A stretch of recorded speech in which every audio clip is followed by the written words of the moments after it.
Well, hello. My name is Rosalyn McClure. I'm very happy to be here today um, as a part of this wonderful for alternative venues for jazz with Miss Gail Boyd. Thank you so very much. Um, I was looking at the people that have done these talks, and I felt just a little bit fancy because I said, "Oh my goodness, all these people that are held in such high esteem all over the world, and all these great names." And I'm very, very honored to be here today. So thank you very much, Gil Boyd. Um, Listen, where do I begin to tell you the story about Roslyn McClure? Oh my goodness, what an eclectic adventure I have had. Um, I'm from Memphis, Tennessee, and I started playing piano. I'm a pianist and a singer and a vocalist and arranger and composer and all that stuff. Jazz, jazz, jazz, jazz. So I started playing piano when I was 7. I'm from Memphis, Tennessee. My uncle, my uncle Joe, had a big old piano. You know those big, giant upright pianos that were just big. Nobody wanted them. And so he asked my mom, like, "Do you want this piano? Maybe the kids might want to play it or whatever." And he gave us that piano. One of the keys didn't even work on it. The G below middle C didn't even work on it. And so my mom got the piano in there and we would clunk on and fool around with it. And she said, "You want to take piano lessons?" I said, "Sure. I want to take piano lessons." And I started taking piano lessons at 7 years old. And I took to it like a fish to water. I mean, I didn't have to be forced to practice. I loved it right away. First of all, my parents are very strict, and I never went outside anyway. So it was something else for me to do in the house because I couldn't go outside, ride a bike, none of that stuff.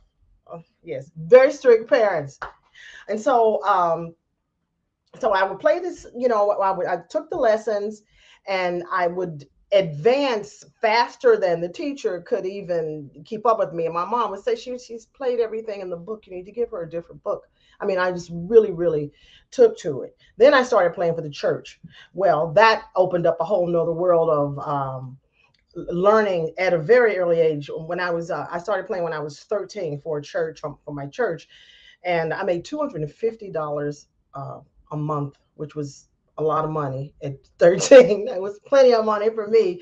But I started arranging just immediately, enjoying arranging things for the choir and learning how to put vocals together and all that. And I had those deep gospel roots, entrenched in me very early. And being from Memphis, we heard all the blues and soul and all that. So I have those deep roots within me, the gospel roots. And then my parents would play Nat King Cole and Nancy Wilson, all those great Ella Fitzgerald, all those people. That music was playing in my house rather than Al Green and Wilson Pickett and Bobby Blue Bland and all those guys that were that kind of music that was kind of Memphis music. They were playing jazz in the house, and I really think very early I didn't realize I was being indoctrinated, with the lovely genre of jazz. But I was, and it was getting in my ear, and the phrasing and the inflections of Nancy Wilson. I would sing along to her all the time. All the time, I would sing along with her, and I would listen to how Nat King Cole played the piano. So I got kind of introduced to jazz very, very early. I didn't know it was going to become a career. I knew I was going to be a musician. I always knew that. So then after, then, on and on, and I went to college, and that's when I really started to seriously study jazz. I went to University of Memphis and majored in jazz piano. And I thank the gods that I was born in Memphis, where where I had uh, access to all these wonderful, uh, famous musicians that were just so world musicians. I mean, my first jazz piano teacher was Phineas Newborn Jr. I mean, he was a very older man, but Oh my God. Imagine Phineas Newborn Jr. being your first jazz teacher. That was my introduction. So I would take private lessons with Phineas Newborn Jr. And then I would take, my jazz studies. I had a wonderful a dean of jazz at University of Memphis. And I was also studying classical music. So at one time I had like four piano teachers. And Mr. Newborn, oh my God, I was the only student he ever had. It didn't hurt that I had boobs, that he enjoyed to looking at. He was an older man, but he never taught anyone else. And I know it's because I was a girl. I mean, I was extremely talented, of course, but he would chase me around the house. He would open the door and say, "Come in, cupcake," and I would say, "Okay." He would say, "Step into my parlor." I would go in, oh my God, okay. He would chase me around the house for like 5 minutes before we even got to the piano. I said, Mr. Newborn, I'm here for my lesson. Come on, Mr. Newborn. So he taught me so much. After we got to the piano, I endured that just so I could study with Phineas Newborn Jr. How to voice chords, how to, when you solo, how to hear solos like a horn player. He said, you have to hear like a horn player. That's how you solo. I mean, just amazing. And also, I was also studying with Donald Brown, who recently retired from being the University of Dean of Jazz and University of Knoxville. He's from Memphis, and he was my piano teacher. I was studying with him. He produces now for Kenny Garrett and some more prominent jazz musicians. Then I also did a little study with James Williams. These are all people from Memphis. Mulgrew Miller. I mean, I was just very, very lucky to have this staunch education, introduction to jazz by people who really were at the top of their game. So then I say, okay, I'm going to move to New York. I'm going to move to New York. I'm going to be a musician. This is what I'm going to do. So I moved to New York, and with my boyfriend, who was the drummer for Woody Shaw at the time. I mean, I was deeply entrenched, and he was also a drummer for Billy Taylor. So I was trying to hang with the big dogs, but I came to New York, and the big city. I got totally sidetracked. I'm sure there's somebody else out there that could say this. You get to New York, and all these other things start coming at you, and I said, okay, I need a job, I need a gig, I need to work. So I would look in the Village Voice, and when they had ads in the Village Voice, I looked in, and they had an ad for a piano player, and ethnic. They said we play ethnic music. Now I'm from Memphis. And ethnic in Memphis does not mean the same thing that it does in New York City. Ethnic in Memphis means you're black or you're white. You're black. I said, oh, I'm ethnic. I'm black. I'm going to go. Well, I get there, and I sing. It was just the club owner, and then and I sang a song. I don't know why I sang this song, but I sang One Day at a Time. You know that song? It's a country song. One day at a time, sweet Jesus. That's all I'm asking of you. I don't know why I sang that song, but I picked that song to sing. And I played the piano. Oh, you're great. Oh, you're great. We'll take you. Great. So I come to the rehearsal, and there are about three Israelis there, one Greek guy, one Arabic guy, a Spanish guy, and we're doing ethnic music, different ethnicities. Oh my God. I had no idea. Arabic music has no bar lines. There's no 1, 2, 3, 4. It just kind of moves, and it's very sensual music. So I couldn't find the one. I was the keyboard player and the electronic bass player in the band. So I would do that, and I would sing phonetically background. That's the hardest thing I ever had to learn. It was some Hebrew. I don't even know what it means, but I had to sing that. So I played in this ethnic band, but still I'm a jazz musician. I am a jazz musician. This is in the back of my head. So I played at that club. It was a Cafe Fiend John. I don't know if maybe someone may be familiar with it. It was around like in the 60s, and then it came back, and so I played there like 3 nights a week, 9 to 4 a.m. 9 to 4 a.m. All right, 9 p.m. to 4 a.m. playing that music. So I had this wonderful introduction of all this world music that I was completely unfamiliar with this music. And but I loved it because I finally did get it, playing all those Greek rhythms that are in 7/8 and all these odd tempos. And I carried that into my little bank of all of music that I know.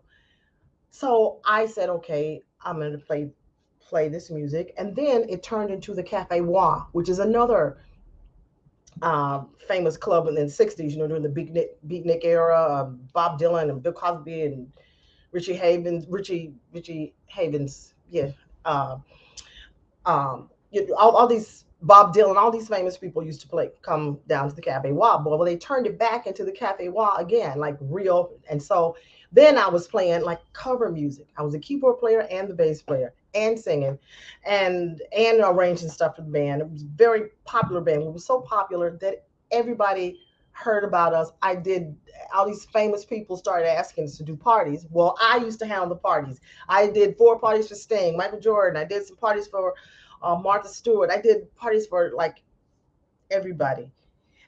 And at one of these parties for Sting, the band was playing and everything, and there was a big commotion, like a few feet from me. This woman was in a wheelchair, and everybody was running over to talk to this woman. Who is this? Who is this woman in the wheelchair? I'm so sensitive, right? Who is this woman that we're taking a wheelchair, taking all the attention away from my band? And it was Nina Simone. And oh my God, if I had known it was her, and she passed away a few months later, I would have run over there and sat at her feet as everyone else did. Well, I thought, okay, more time passed. I thought, you're a jazz musician. What are you doing? I thought, okay, I met some people that did cabaret. Cabaret, okay, you can talk and tell stories and be animated, and then you can also, you sing, you play. And, oh, this is a great venue for me because it's very theatrical. I can kind of take it wherever I want to take it, and I'll still be doing jazz. Well, I started doing these shows. I did a show in tribute to Nina Simone. I and I have to say, I'm kind of a little bit late to the party with Nina Simone. I mean, I adore Nina Simone, but I had heard of her, but I was not intimately familiar with her, with who she was and what she was all about, and her story and what her struggles were and all that.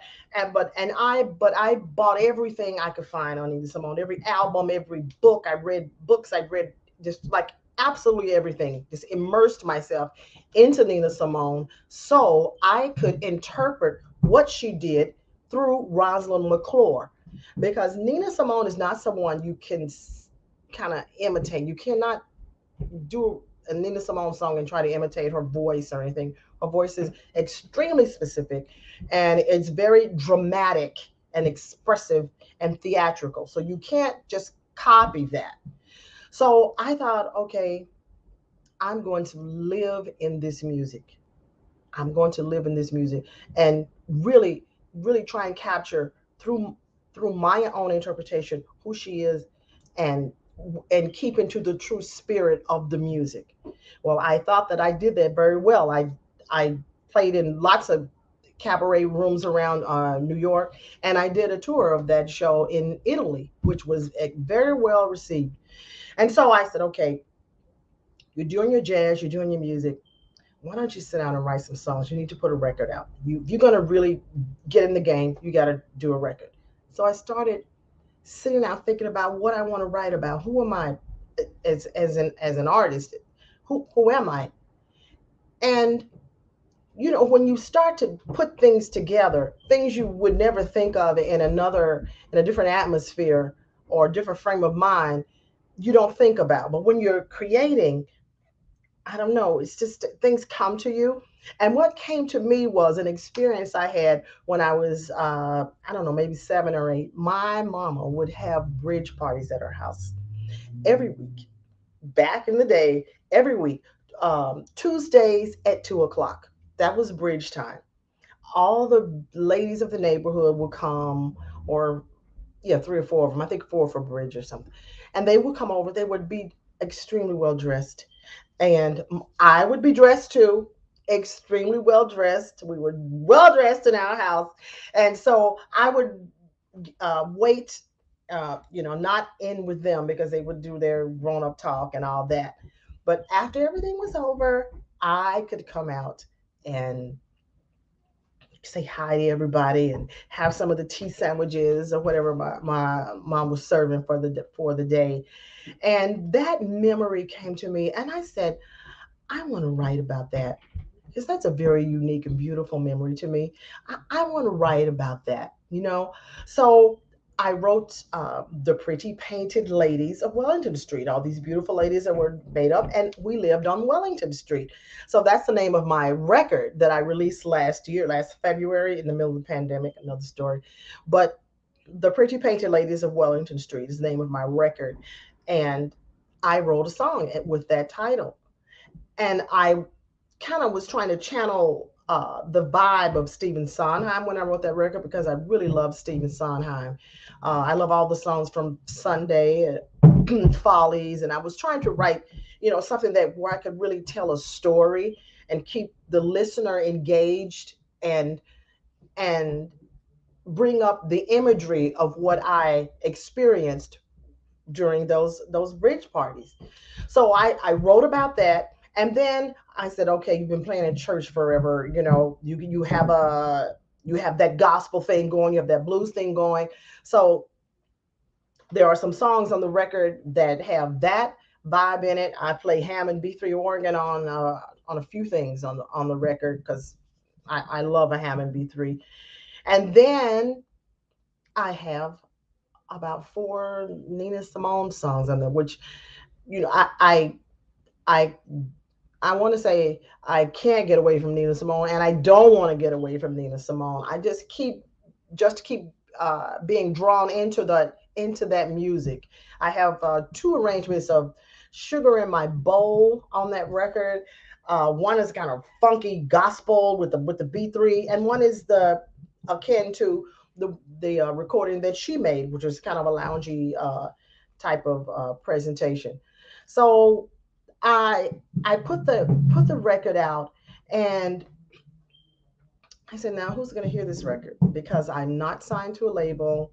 What what am I going to do now to get this to people's ears and to be heard? Um, so I hired a promo guy, and he uh, got the record played in so many stations around the country. I'm really kind of proud of that achievement. I didn't get on BGL, but next time.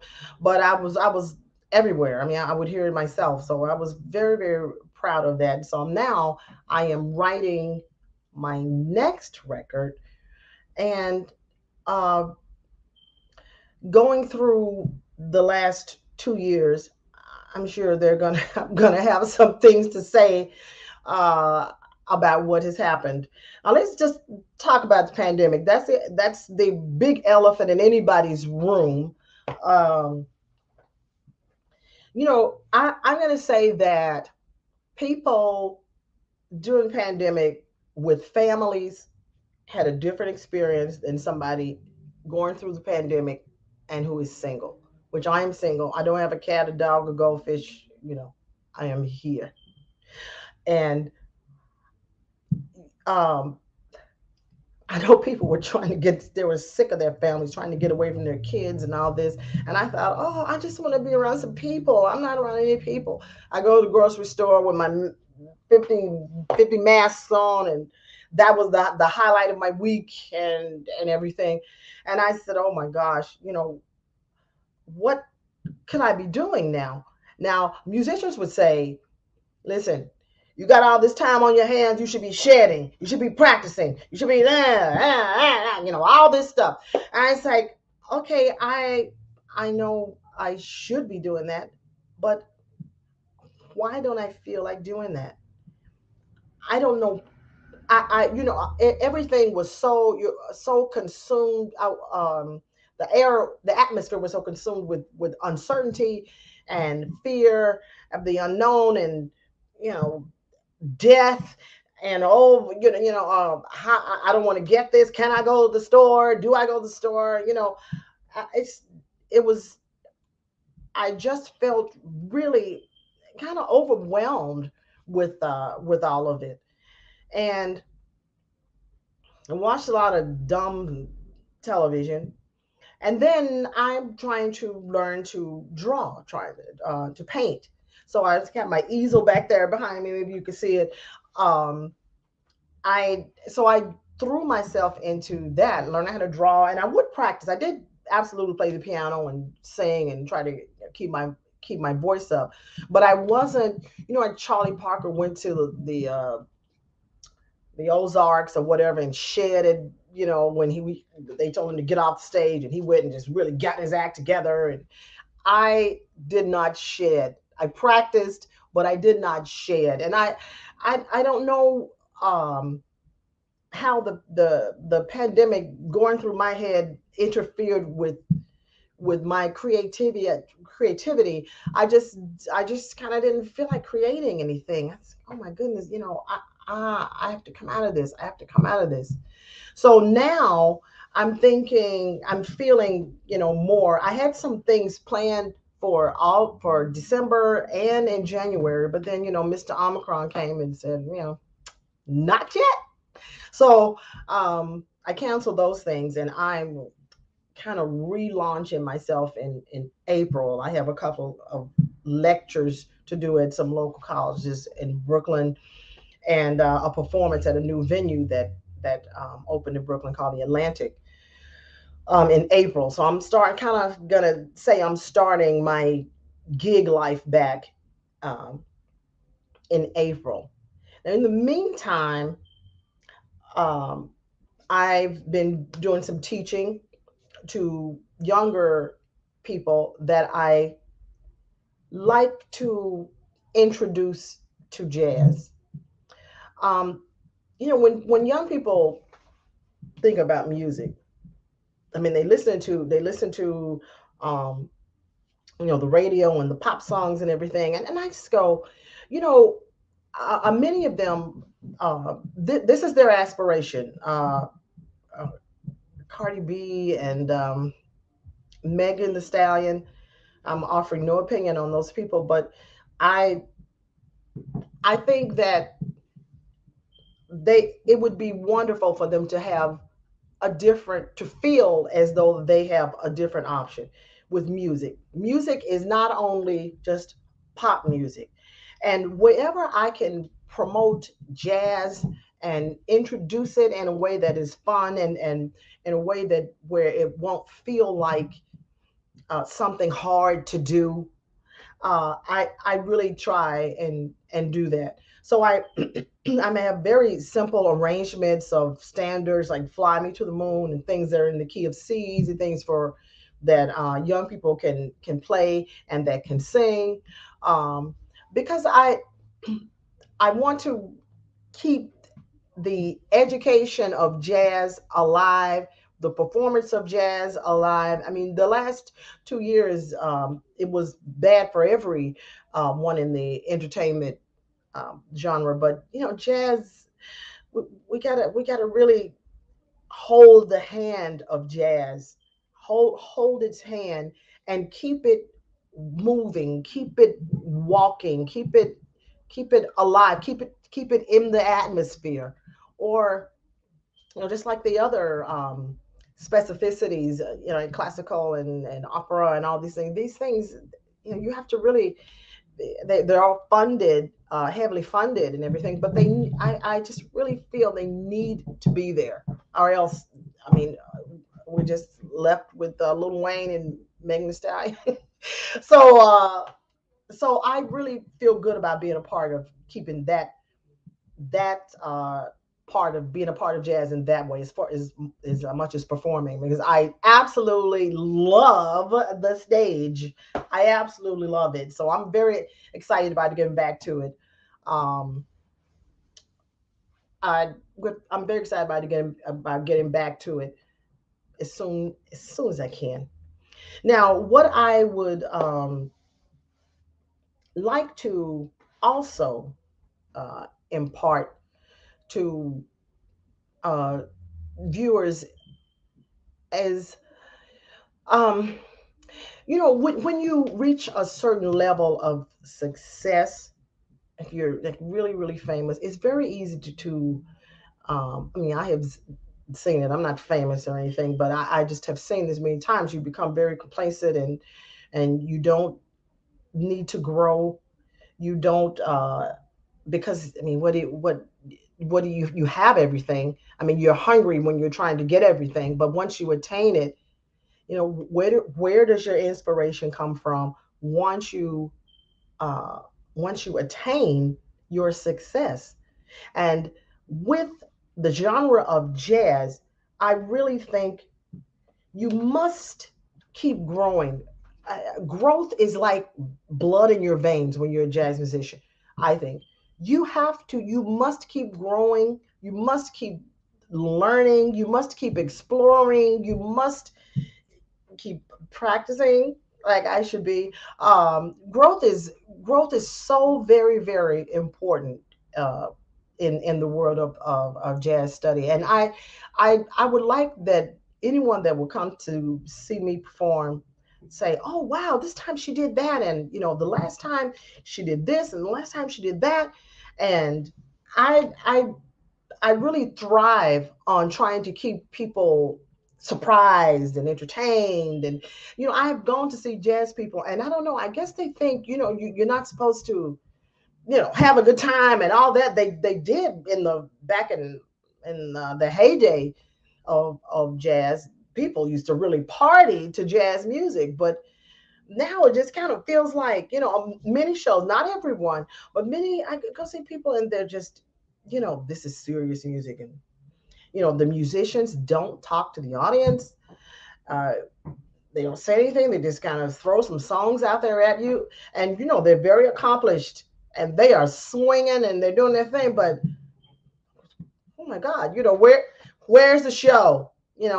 Dizzy Gillespie, excellent, absolutely absolutely excellent.